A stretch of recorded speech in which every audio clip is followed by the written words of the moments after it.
Warahmatullahi wabarakatuh. Good morning, everyone. Up your voice. Good morning, everyone.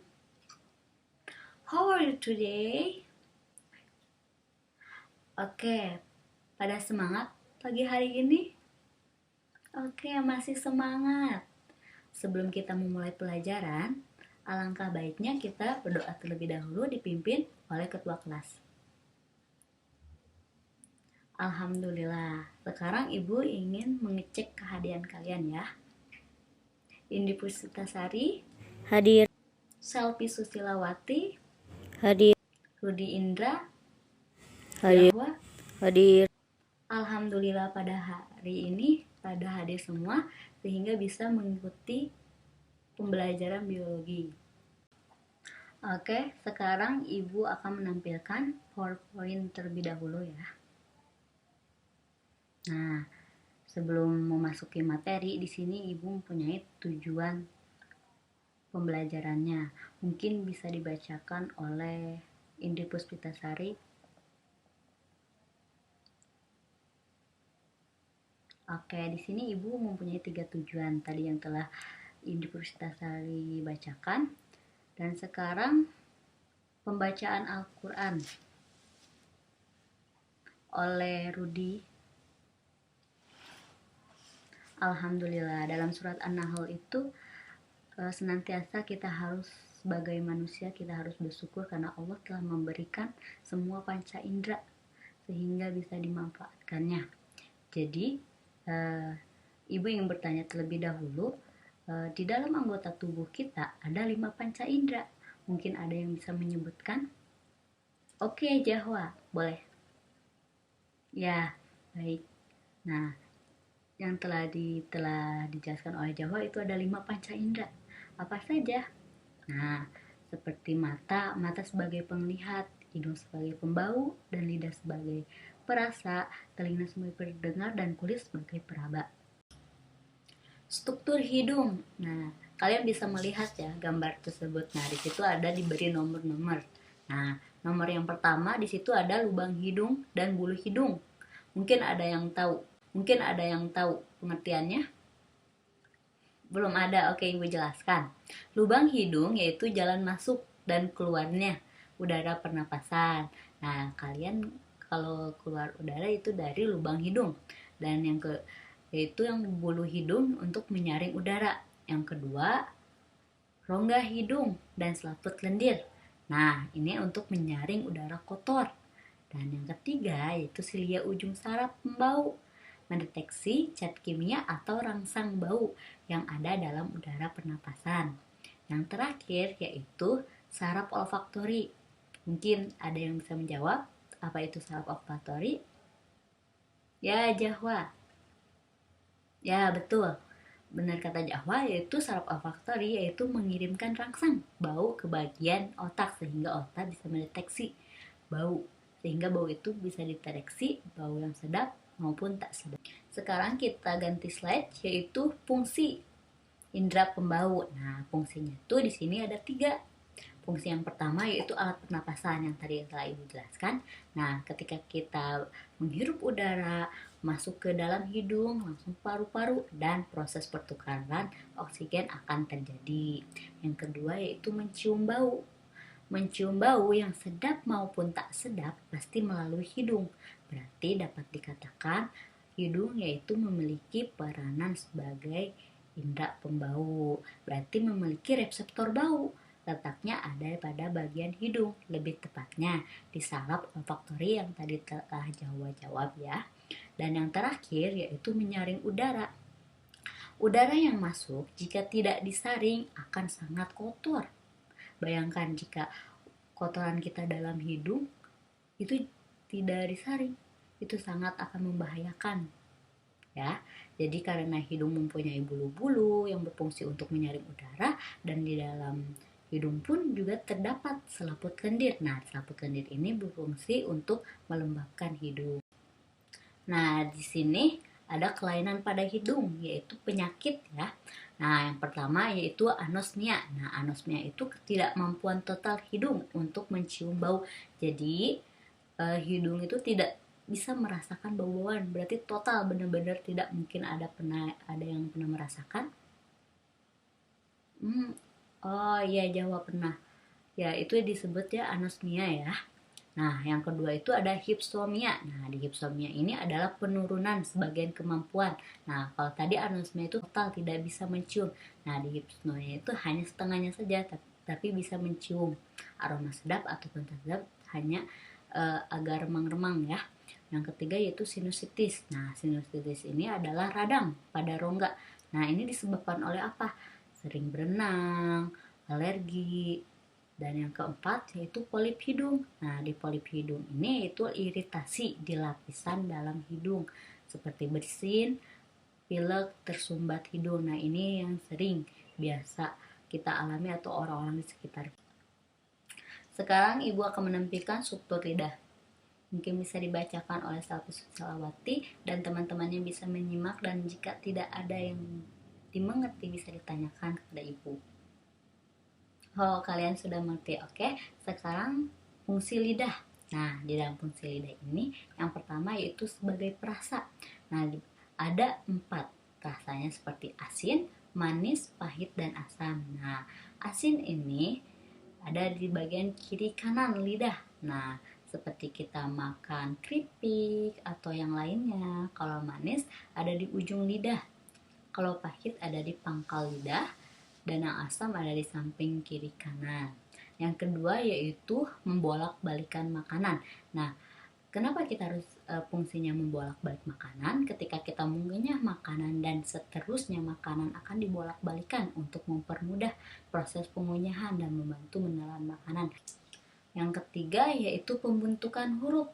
Nah, ketika seseorang menyebut huruf, pastinya membutuhkan lidah. Seperti L atau yang lainnya pasti membutuhkan lidah. Nah, yang terakhir yaitu kelainan pada lidah. Nah, yang pertama kalian bisa lihat di PowerPoint Ibu. Yang pertama itu ada sariawan lidah. Nah, ini tuh terinfeksi dari jamur, virus, dan bakteri dalam mulut. Nah, kelainan kedua yaitu ada kanker lidah. Nah, kanker lidah ini seperti banyaknya merokok, alkohol, dan lain-lain, maka dari itu sebaiknya dijauhi saja. Yang ketiga yaitu ada pisura. Nah, pisura lidah ini itu seperti kekurangan zat besi, vitamin B12 yang akhirnya nanti akan mengakibatkan lidah seperti yang ada di gambar ini. Nah, yang terakhir yaitu makroglosi. Nah, ukuran lidah lebih besar karena ini adalah dikarenakan oleh genetik, trauma, atau gangguan endorsement yang akhirnya nanti lidah lebih besar dan susah untuk mengunyah atau dan yang lain. Mungkin ada pertanyaan sebelum Ibu melanjutkan? Selfie ingin bertanya seperti apa? Oh ya, benar. Selfie bertanya tentang rasa pedas itu ada di bagian mana? Oke, kenapa rasa pedas itu ada? Yang pertama, ketika kita memakan cabai atau yang lainnya, nah di situ di cabai, karena di cabai itu ada senyawa kapsaisin, di mana di kapsaisin itu akan terikat dengan reseptor penerima rasa sakit yang ada di permukaan lidah. Nah, yang akhirnya reseptor itu mengirim sinyal kepada otak melalui sel-sel sehingga bisa terdeteksi bahwa rasa pedas itu ada. Sekarang dibagi 2 kelompok untuk mengerjakan langkah kegiatannya ya. Nanti ada presentasi ke depan untuk perwakilan saja kelompok. Oke, mungkin sebelum Ibu akan mengakhiri pembelajaran ini, ada kesimpulan dari kalian terlebih dahulu. Oke, selfie. Ya, benar menurut selfie. Tadi yang telah Ibu jelaskan, tadi ada 2 yang Ibu jelaskan tentang indera pembau dan indera pengecap. Ini ada kesimpulan dari kalian terlebih dahulu. Oke, selfie. Ya, benar menurut selfie. Tadi yang telah Ibu jelaskan, tadi ada 2 Ini Ibu jelaskan tentang indera pembau dan indera pengecap. Untuk kuis hari ini nanti Ibu share di link melalui Ciplon. Jangan lupa untuk diisi karena ini akan memasuki penilaian. Untuk minggu depan materinya yaitu sistem peredaran darah. Jangan lupa untuk dibaca. Mungkin ada yang ingin ditanyakan sebelum Ibu tutup? Tidak ada. Mungkin hanya itu yang bisa Ibu sampaikan. Wabillahi taufiq hidayah. Wassalamualaikum warahmatullahi wabarakatuh. Bismillahirrahmanirrahim. Assalamualaikum warahmatullahi wabarakatuh. Alhamdulillah sekarang kita dapat bertemu kembali di pembelajaran biologi yaitu sistem panca indera pengecap. Yang Ibu telah beritahu minggu lalu kita akan melaksanakan kegiatan praktikum. Bahwasanya kita akan melakukan praktikum mengenai indera pengecap ini. Sebelumnya Ibu akan menjelaskan terlebih dahulu pedomannya, yaitu mengenai tujuan. Nah, tujuan pertamanya yaitu menjelaskan kepekaan bagian pada lidah terhadap suatu rangsangan rasa dengan melalui larutan dan fungsi lidah. Yang kedua yaitu peserta didik membuat laporan hasil eksperimen. Yang ketiga yaitu peserta didik berperilaku jujur, teliti, objektif, dan berhati-hati, jangan tergesa-gesa. Dan yang terakhir yaitu menghargai pendapat orang lain dan menerapkan sikap ilmiah pada saat melakukan praktikum. Nah, dalam praktikum ini ada beberapa sintak yang harus kalian lakukan. Nah, sintak yang pertama yaitu identifikasi permasalahan, yang kedua yaitu merumuskan hipotesis, yang ketiga yaitu merancang percobaan, dan yang kelima yaitu eksperimen.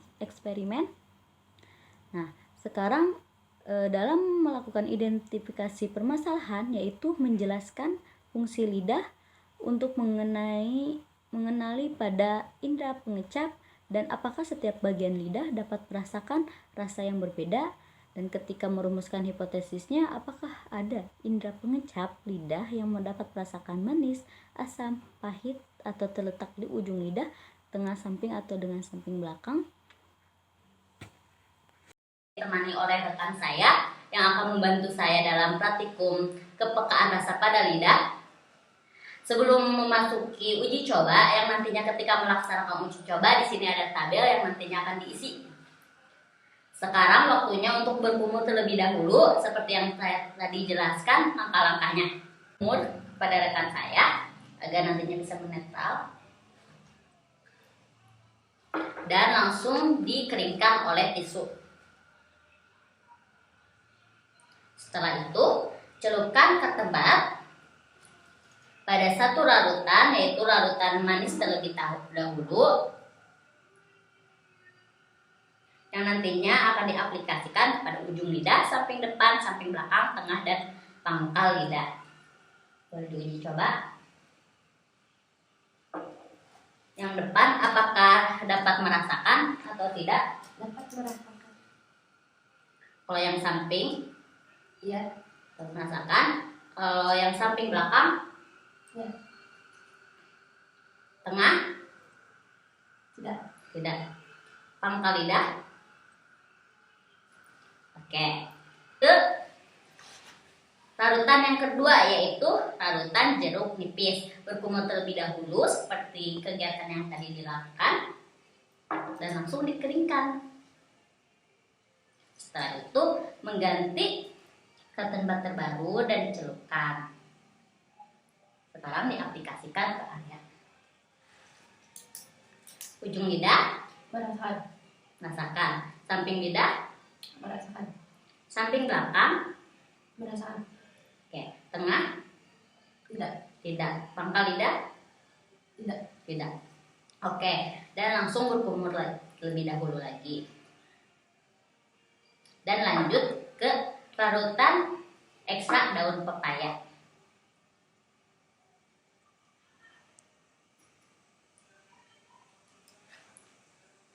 Ujung merasakan. Samping, Tidak. tidak. Samping belakang, Tidak. tidak. Tengah, merasakan. Pangkal, Tidak. tidak. Jika nantinya sangat merasakan, dibilang saja. Setelah terakhir, sekarang minum air tawar terlebih dahulu.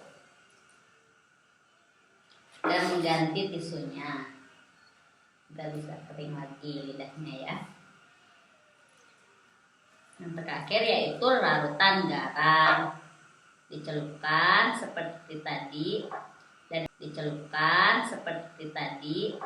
dan diaplikasikan ke area ujung, Merasakan. samping, Merasakan. samping belakang, Merasakan. tengah, Tidak. pangkal, Tidak. Oke, sekarang sudah selesai uji praktikumnya. Terima kasih atas bantuannya oleh rekan saya. Alhamdulillah sudah selesai praktikum hari ini, maka kita akhiri. Wassalamualaikum warahmatullahi wabarakatuh.